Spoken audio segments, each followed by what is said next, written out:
Bismillahirrahmanirrahim. Assalamualaikum warahmatullahi wabarakatuh. Alhamdulillah, salaman wa salatan ala sayyidina Rasulillah wa ala alihi wa sahbihi wa mawalah. Amma ba'du, jamaah yang dirahmati oleh Allah Subhanahu wa taala, sebelum kita memulai kajian kita pada kesempatan kali ini, mari kita sama-sama membacakan Al-Fatihah. Kita khususkan untuk penulis kitab, yaitu Al-Imam Muhammad Al-Ghazali, dan juga untuk kita semuanya, seluruh keluarga kita dan seluruh para guru kita. Semoga Allah Subhanahu wa ta'ala membukakan pintu rahmatnya untuk kita semuanya, dan membukakan pintu ilmu dan ma'rifahnya untuk kita semuanya, dan dijauhkan kita semua dari pemahaman-pemahaman yang menyimpang dari ajaran Rasulullah Sallallahu Alaihi Wasallam, dan memberikan kita keistiqomahan untuk mengikuti Rasulullah Sallallahu Alaihi Wasallam secara lahir dan secara batin. Ala hadhihi niyya wa bi kulli niyatin salihah wa ila hadratin Nabil Mustafa Sallallahu Alaihi Wasallam. Al-Fatihah. A'udzubillahi minasyaitonir rajim. Bismillahirrahmanirrahim. Alhamdulillahirabbil alamin arrahmanir rahim maliki yaumiddin. Iyyaka na'budu wa iyyaka nasta'in. Ihdinas siratal mustaqim. Siratal ladzina an'amta 'alaihim ghairil maghdubi 'alaihim waladdallin. Amin. Jamaah yang dirahmati oleh Allah Subhanahu wa taala, pada kesempatan kali ini kita akan melanjutkan kajian kita, yaitu tema adabut tayammumi, adab tata cara tayamum. Di mana pada kajian yang lalu kita telah membahas tentang adabul ghusli, yaitu adab mandi besar. Al-Imam Al-Ghazali mengatakan, fa in ajizta an isti'malil ma'i li faqdihi ba'da talabi, dan jika kamu tidak mampu untuk menggunakan air li faqdihi ba'da talab, karena ketiadaan air tersebut setelah kamu mencarinya. Jadi ini sebab yang pertama. Au li udhrin min maradin, atau karena uzur min marad, dari penyakit. Au limani'in minal wusuli ilaihi, atau karena ada penghalang untuk sampai kepada air tersebut. Min sabu'in, dari binatang buas, au habsin, atau tertahan atau terpenjara. Jadi kita terpenjara, itu salah satu sebabnya. Maka di sini para ulama menjelaskan ada beberapa perbedaan tentang makna tayamum, tentang hukum tayamum. Apa itu tayamum? Hukum tayamum ini apa? Hukumnya apa? Di sini di dalam hukum Islam ada istilah namanya azimatun. Dalam usul fikih, ini ilmu usul fikih, azimatun, lawan dari azimah itu adalah rukhsah atau keringanan. Apa itu azimah? Tidak perlu kita definisikan karena nanti panjang. Kita contohkan saja. Bulan Ramadan datang, maka hukum puasa itu wajib. Nah, ini disebut azimah, hukum asal, hukum asli. Jadi hukum berpuasa itu wajib. Rukhsah, keringanan, kalau kita melakukan perjalanan di bulan puasa, boleh tidak kita berbuka? Artinya tidak puasa, boleh. Maka kebolehan itu disebut dengan rukhsah. Nah, sekarang hukum tayamum ini apa?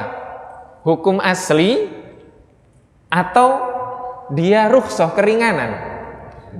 Para ulama ada yang mengatakan bahwa hukumnya adalah rukhsah mutlak. Ada yang mengatakan demikian. Ada yang mengatakan, oh tidak, ini azimah, ini hukum asal. Hukum asal. Karena apa? Karena maksud dari rukhsah itu adalah isqatul qada, tidak ada qada.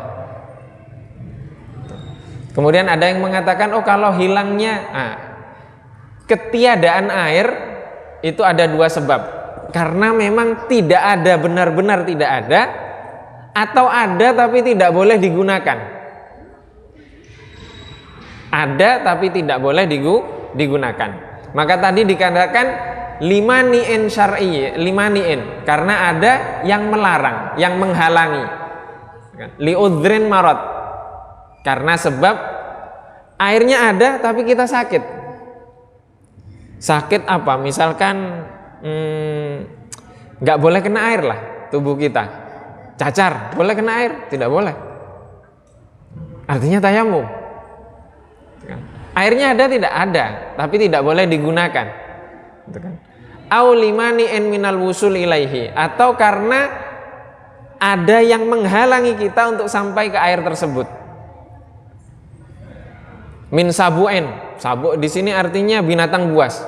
Jadi kita tinggal di rumah di tengah hutan, terus binatang buas sedang ada, kita nggak bisa mencari air.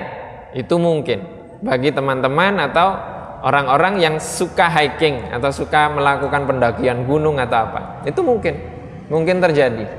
Atau dalam peperangan, kalau kita keluar rumah ada dianggap kita musuh, apa sekarang Rusia sama Ukraina misalkan, kita keluar rumah dikira musuh, dibom, mending kita nggak keluar. Itu ada yang melarang kita. Au habsin, atau kita ditahan karena sebab-sebab yang tidak syar'i. Maka di sini ketiadaan air itu ada yang benar-benar tidak ada, atau ketiadaannya karena kita tidak boleh menggunakannya. Dan kemudian au kanal ma'ul hadiru tahtaju ilaihi li atoshika au li atoshi rafiqika, atau airnya ada akan tetapi kamu membutuhkan air tersebut karena kamu kehausan. Kita berjalan, dalam perjalanan hanya ada satu aqua kecil, dan itu bisa hanya untuk kita minum. Kalau kita mau sholat wudhu tidak bisa, maka tayamum. Atau kita tidak haus tapi teman kita haus, kalau kita gunakan dia akan meninggal.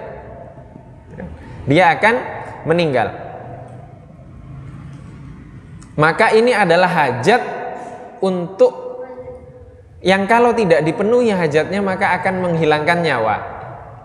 Maka kita lebih memilih untuk tayamum, diperintahkan untuk tayamum. Au kana milkan li ghairika walam yabi illa bi aktsari min thamanil mithli, atau air itu milik orang lain dan dia tidak menyerahkan kepada kita kecuali dengan menjualnya dengan harga yang amat sangat mahal, tidak sesuai dengan harga yang sewajarnya. Maka kita diperkenankan untuk tayamum. Au kana bika jarohatun, au kana bika jarohatan, au jarohatun, au maradun tukhafu minhu ala nafsika, atau kamu tertimpa memiliki luka, penyakit yang jika kamu terkena air maka kamu akan mengkhawatirkan keselamatan dirimu. Nah, ini pernah terjadi di masa Rasulullah SAW. Diriwayatkan oleh Imam Al-Hakim bahwa ada seorang sahabat yang ketika itu sakit dan kemudian dia berhadas besar, bertanya kepada umat Islam yang ada ketika itu, dan kemudian mereka memerintahkan kepada sahabat yang berhadas besar ini untuk mandi besar. Setelah mandi meninggal, Pak. Kemudian apa yang disampaikan oleh Rasulullah SAW? Qataluhu, mereka telah membunuh orang ini.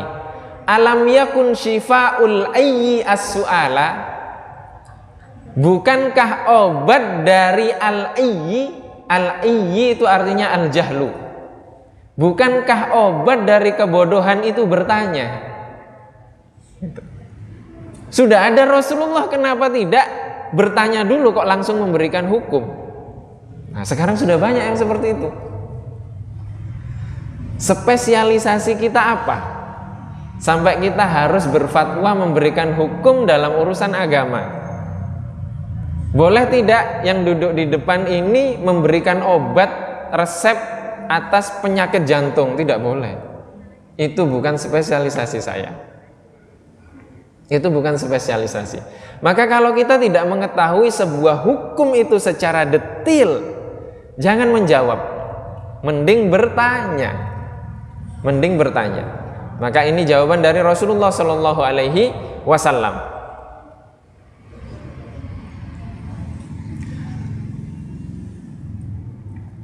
Kemudian dilanjutkan di sini oleh Al-Imam Al-Ghazali, fasbir hatta yadkhula waqtul faridhati. Maka jika demikian bersabarlah. Bersabar maksudnya bersabar, jangan bertayamum dulu. Hatta yadkhula waqtul faridhah, hingga masuk waktu untuk melaksanakan kewajiban ibadah tersebut. Misalkan kita nggak ada air mati, belum adzan zuhur, kita mau sholat zuhur, tayamum sebelum adzan zuhur, sebelum masuknya adzan zuhur itu tidak bisa. Karena apa? Karena itu belum masuk waktu darurah, waktu darurat. Kan ini darurat, tidak ada air, kan belum masuk waktunya. Kenapa kita tayamum? Jadi tayamumnya setelah masuk ke dalam waktu kita diwajibkan untuk melaksanakan ibadah tersebut.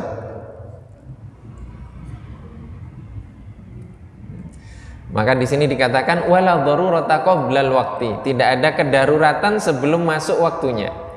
Tsumaqsid sa'idan, kemudian datanglah kamu ke tempat tanah, ya, sa'id itu tanah. Thayyiban artinya thayyib, baik, bersih. Alaihi turabun, di tempat tersebut ada turab, ada debu. Khalis, turabun khalisun artinya suci atau apa namanya, murni, ya, debu yang murni. Tahirun suci. Layyinun lembut. Fadrib alaihi, fadrib artinya tepukan. Bikaffaika dhamman baina asabiika, tepukan tanganmu. Dhamman baina asabiika, dhamman artinya dengan merapatkan jari jemari. Jari jemarinya dirapatkan. Ini pendapatnya Imam Al-Ghazali, ya, pendapatnya Imam Al-Ghazali. Imam Al-Ghazali mazhabnya Syafi'i. Jadi menepuk pertama tangannya seperti ini, merapat, menurut Imam Al-Ghazali. Tapi menurut Imam An-Nawawi, mazhabnya Syafi'i juga, menurut Imam An-Nawawi juga, menurut Ibnu Hajar Al-Haytami, itu merenggangkan tangannya. Jadi kalau Imam Al-Ghazali rapat, kalau Imam Nawawi renggang, biar debunya masuk. Ini tepukan yang pertama. Tapi kalau tepukan yang kedua semuanya sama, renggang. Karena yang mau dibasuh, yang mau diusap adalah tangan. Kalau wajah, Imam Al-Ghazali rapat.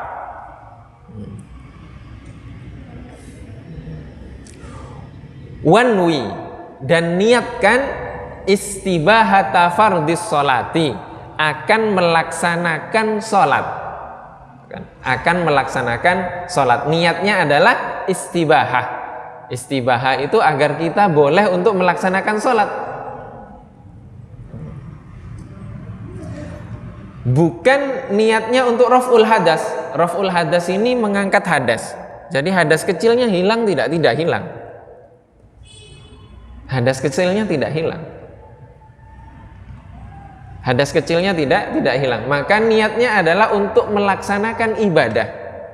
Ya, untuk melaksanakan ibadah, bukan untuk menghilangkan hadas. Karena kalau menghilangkan hadas bukan tayamum. Bukan tayamum. Wamsah bihima, kemudian usaplah dengan kedua telapak tanganmu wajhaka,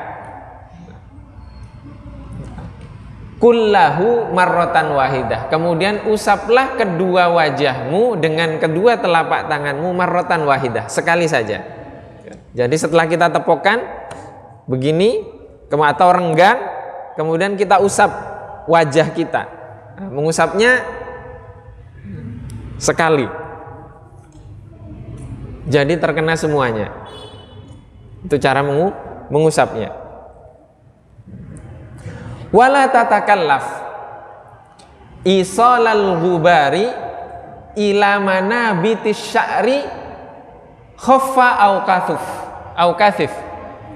Maka jangan memaksakan untuk menyampaikan debu di tangan ini ke rambut yang tumbuh. Itu kan. Di sini dikatakan manabitis sya'ri, tempat tumbuhnya rambut, khaffa au kathif. Baik itu tempat tumbuhnya rambut itu tebal atau tipis atau tebal. Nah, contohnya jenggot. Ya kan? Ada yang memanjangkan jenggot sampai panjang segini. Jangan dipaksakan ambil debu terus diginikan, nggak usah. Cukup sekali. Jangan terlalu dipaksakan. Jangan terlalu dipaksakan. Kenapa demikian? Karena tidak disunahkan seperti itu. Tidak disunahkan dan kita tidak diminta untuk seperti itu. Ini setelah mengusap wajah. Summanzi khatamaka. Kemudian lepaskan cincinmu. Jadi yang pakai cincin tadi di pertama, karena yang akan diusap adalah wajah, maka tidak diperintahkan untuk dilepas. Meskipun diutamakan untuk dilepas. Tapi untuk mengusap yang kedua, yang akan diusap ini adalah tangan, maka cincinnya harus dilepas. Karena debu tidak seperti air. Kalau air bisa masuk, tapi kalau debu tidak bisa, maka cincinnya harus dilepas jika menggunakan cincin. Wadrib dorbatan thaniyatan mufarroja. Dan kemudian tepukkan tanganmu untuk yang kedua kali mufarroja. Mufarroja artinya renggang. Nah, ini yang kedua semuanya sepakat untuk renggang. Tapi yang pertama Imam Al-Ghazali rapat, yang Imam An-Nawawi dan siapa tadi, Ibnu Hajar Al-Haytami itu renggang. Dan di sini semuanya renggang. Baina asabi'ika, mufarrajan baina asabi'ika, yaitu tangannya, jari jemarinya direnggangkan.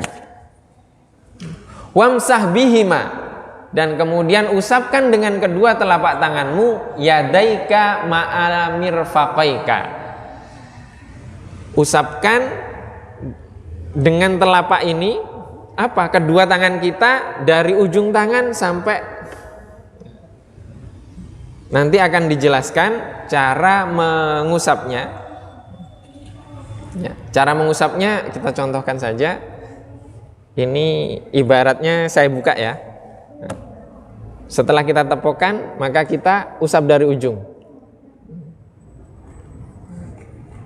Nah, ini menggunakan jemari kita. Jadi telapak yang pertama ini jemari.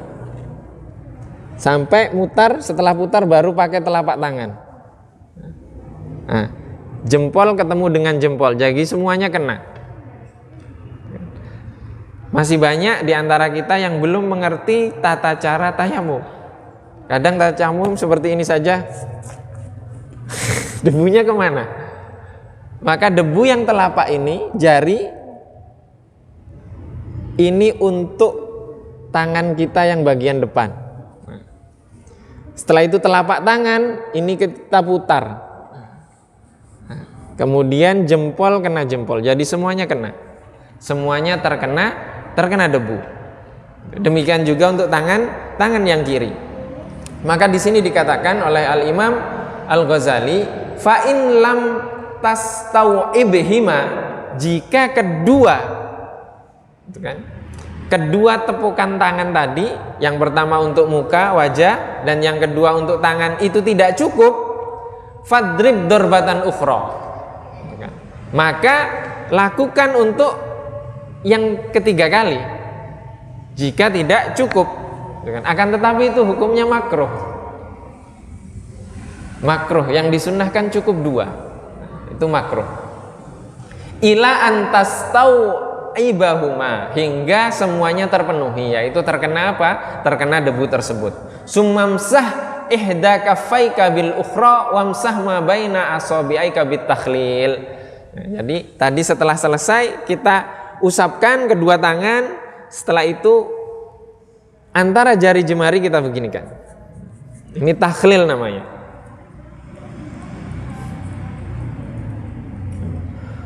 Wa sholli bihi, dan salatlah kamu dengan tayamum tersebut. Fardhon wahidan, salat wajib satu. Artinya salat fardu satu itu hanya bisa dilaksanakan dengan satu tayamum. Ya, satu tayamum untuk melakukan satu salat fardu. Wa ma syi'ta minan nawafili, dan terserah kamu yang sunnah-sunnah, yaitu salat sunnah terserah. Mau berapa kali tidak apa-apa. Tapi kalau salat fardu hanya satu tayamum.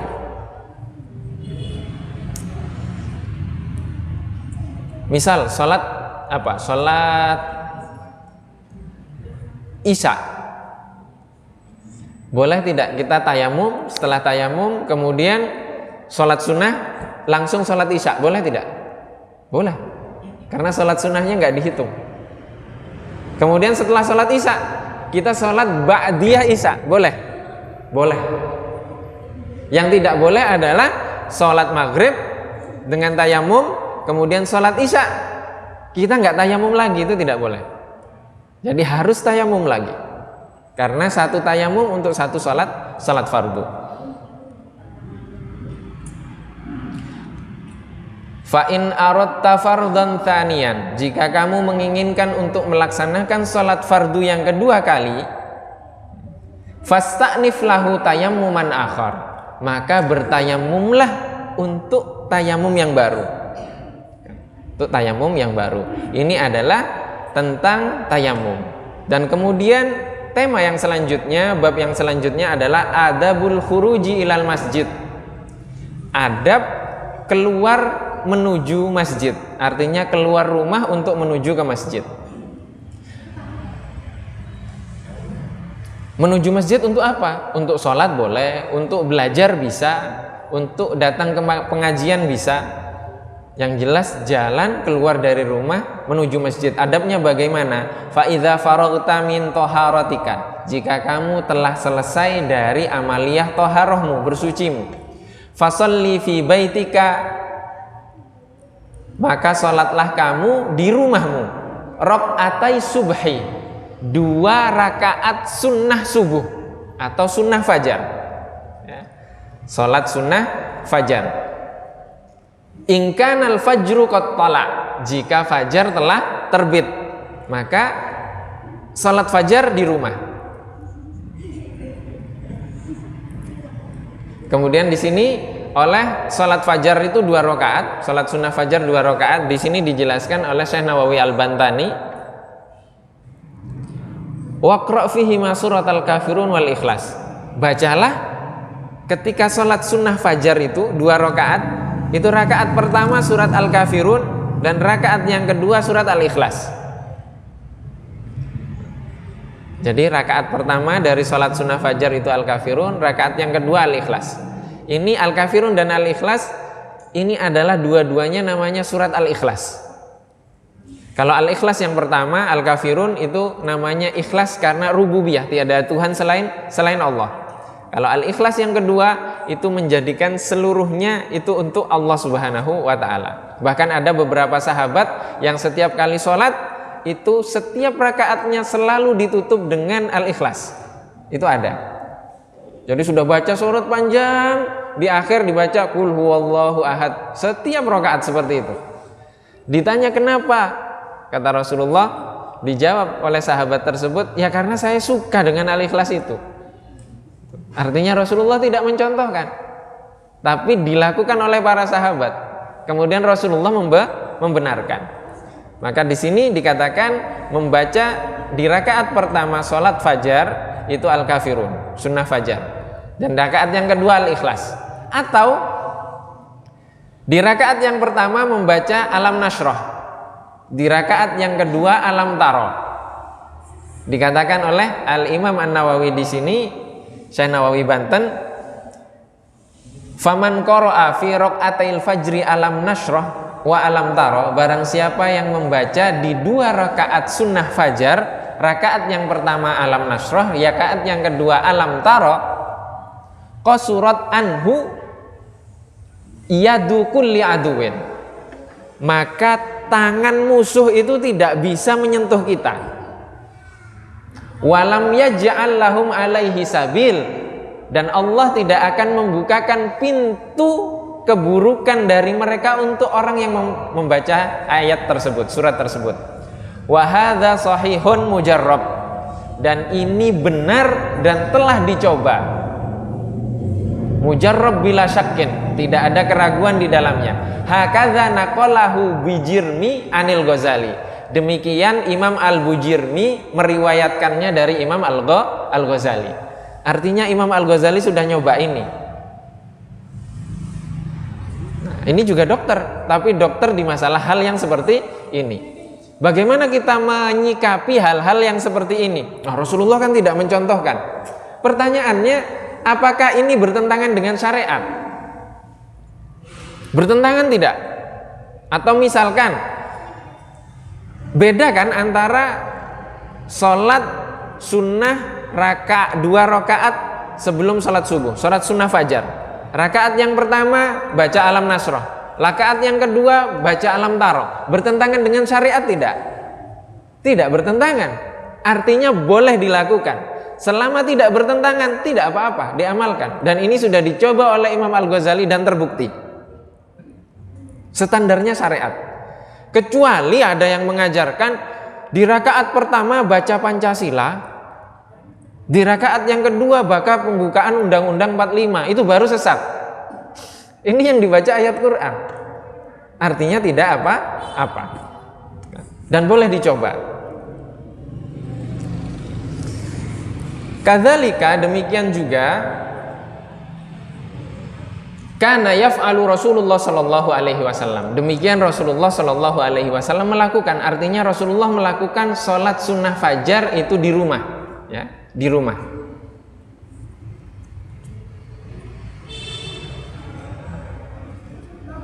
Tsumma tawajjah ilal masjid, dan kemudian setelah itu berjalanlah ke masjid. Keluarlah ke masjid.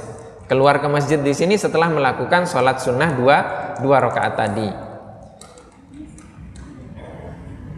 Karena Allah Subhanahu wa taala, ini dalam sebuah hadis dikatakan bahwa Allah Subhanahu wa taala berfirman, sesungguhnya rumahku di dunia adalah masjid-masjid,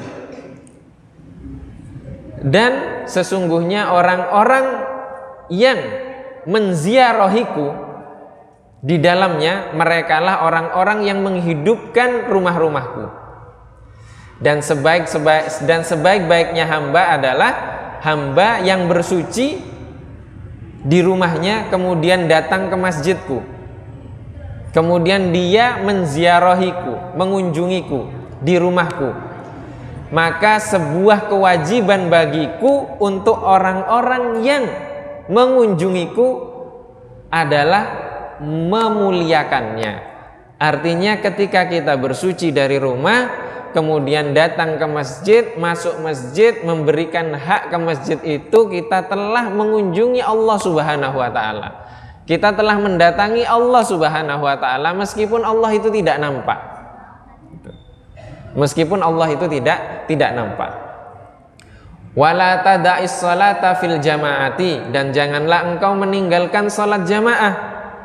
Karena ada riwayat yang mengatakan barang siapa yang sholat selama 40 hari di dalam jamaah, dan di dalam sholatnya tersebut dia tidak ketinggalan takbiratul ihram sang imam, maka Allah Subhanahu wa ta'ala membebaskannya dari dua hal, yaitu membebaskannya dari kemunafikan dan membebaskannya dari api neraka.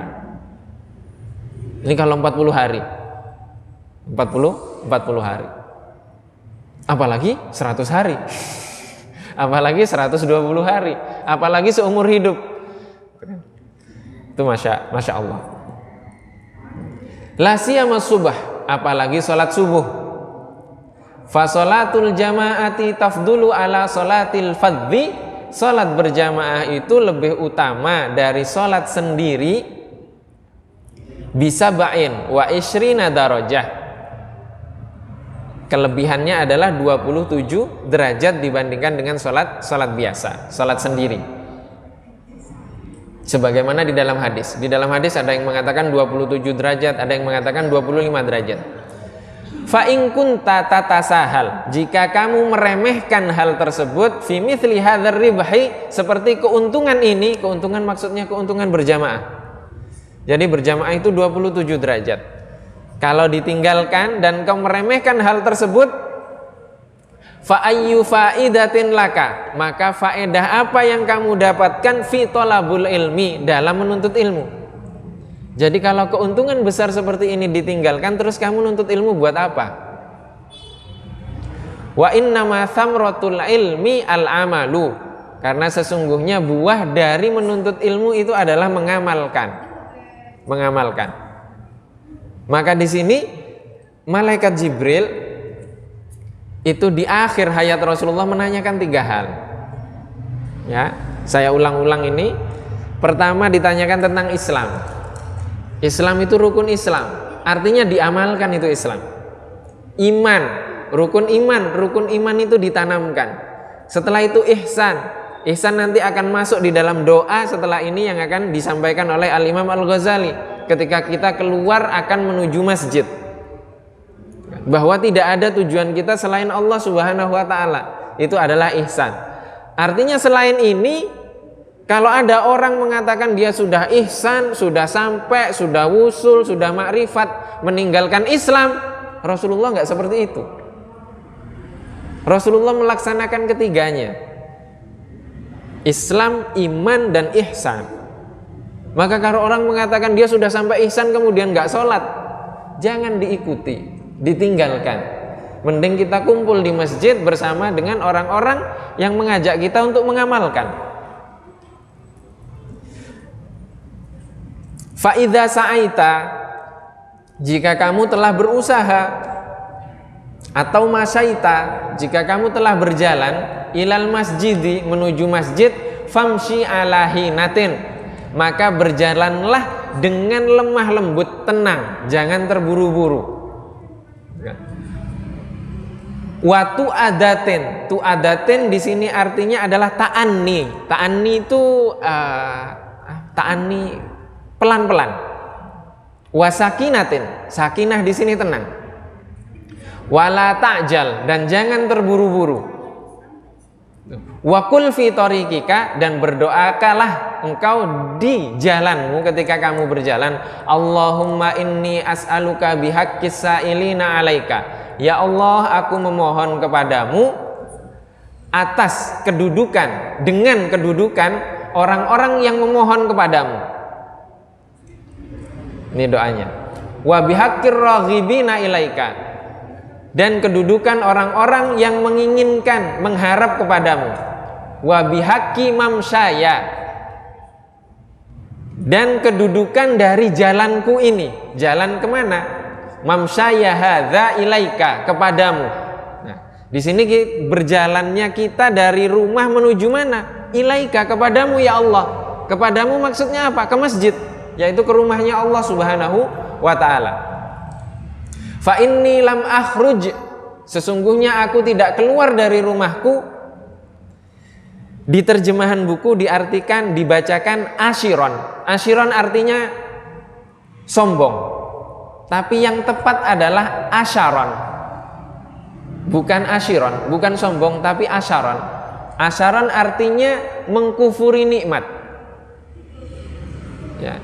Kalau di buku terjemahan itu ashiron, tapi yang tepat asharon, yaitu mengkufuri nikmat. Saya keluar bukan untuk mengkufuri nikmat. Wala bataron, wala batiron, dan juga tidak batiron di sini angkuh, ya, tidak angkuh. Wala riyaan, dan tidak juga riya. Apa itu riya?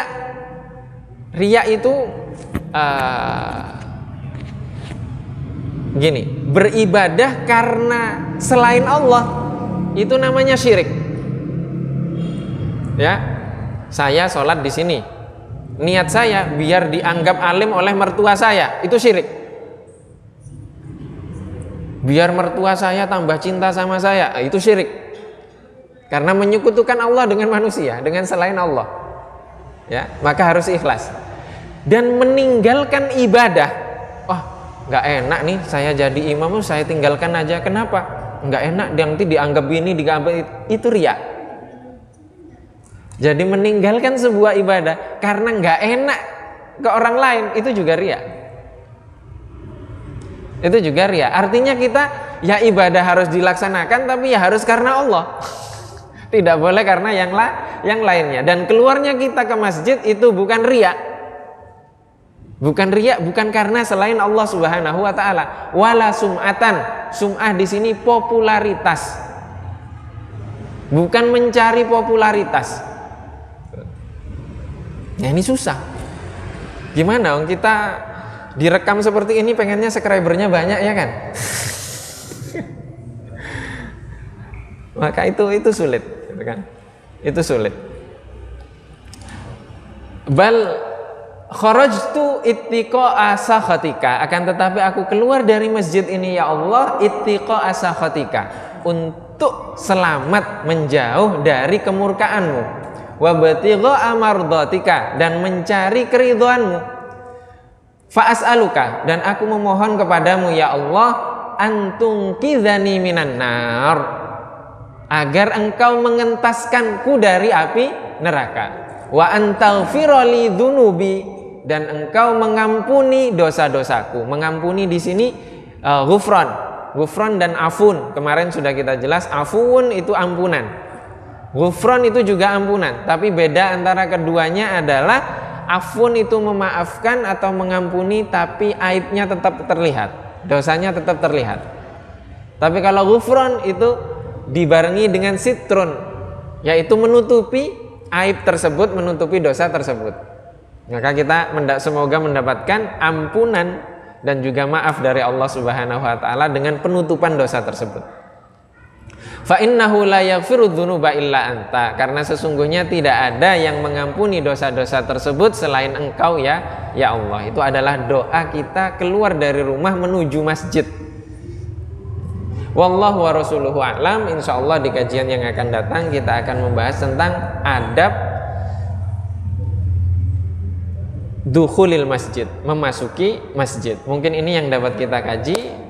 Mohon maaf apabila ada kekurangan, dan apabila ada yang bisa dimanfaatkan itu murni dari Allah Subhanahu wa taala. Wabillahi taufiq wal hidayah wa ridwal inayah. Wassalamualaikum warahmatullahi wabarakatuh.